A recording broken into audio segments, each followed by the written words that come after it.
Thank you. Thank you.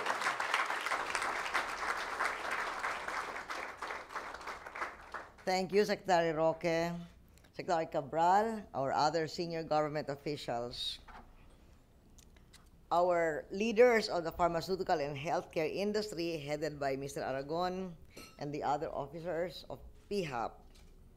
Ladies and gentlemen, this is a timely meeting. The world is once again on high alert with the emergence of the deadly influenza AH1N1 virus. We thank the providence of the Lord Almighty and the cooperation of the government and the people for the continued resilience of the Philippines against the swine flu, just as we have so far been relatively resilient from the global economic crisis. According to the WHO, there are now more than 8,000 cases in 36 countries, but by the grace of God and the carefulness of all of us, there is still no swine flu case in our country. Nonetheless, on my instruction, the DOH has put up a stock of more than 1 million capsules of Tamiflu as a precautionary measure.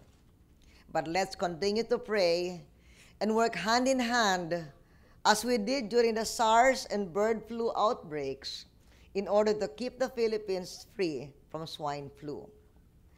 I'd like to take this opportunity to thank not only the pharmaceutical and healthcare industry, but also all the people for their prayers and trust in government. I understand that PHAP has started to print influenza AH1N1 information materials from the DOH, and that these materials are on their way to the provinces. So I thank you for that.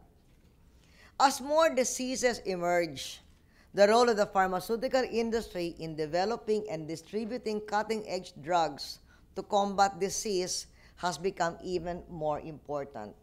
And we saw that in the presentation of PHAP. Saving people's lives is at the core of your mission, the Pharmaceutical and Healthcare Association of the Philippines. For over 60 years, you have been providing cures for diseases. And through your very good PHAP Cares Foundation, congratulations to the Executive Director, sharing with our indigent countrymen large numbers of life-saving medicines, medical missions, participation in emergency and disaster response activities, campaigns for the prevention and treatment of major diseases, and support for the victims of these ills. I laud PHAP for your support, especially of what was presented today, our project NARS.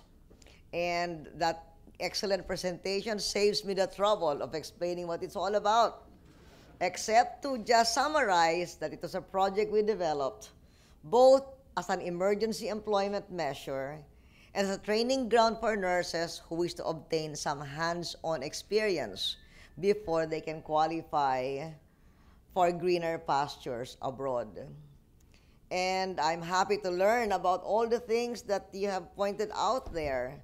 Your agreement together with the NAR Steering Committee, sponsoring the stipends of about 100 nurses, but now more because you have 3 more companies coming in, fielded to 20 more municipalities. So for that, maraming salamat.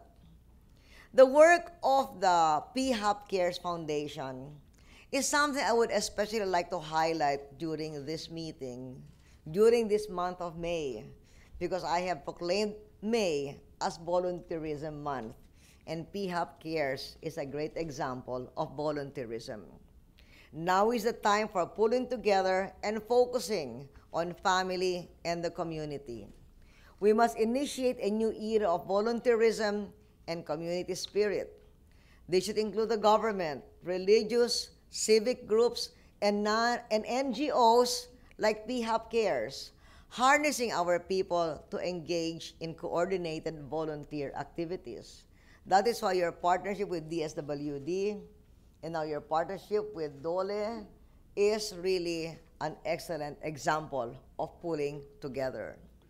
But may I make a call also to focus on initiatives not just related to your core activity of health, but also non-core activities like cleaning up our environment, which is after all very much related to health, building parks and planting trees, bringing comfort to the poor, not only through medicines, but to food banks, because nutrition is also important for health, and the dignity of literacy to adults who cannot read, because the more literate the adults are, the more they know how to take care of their health.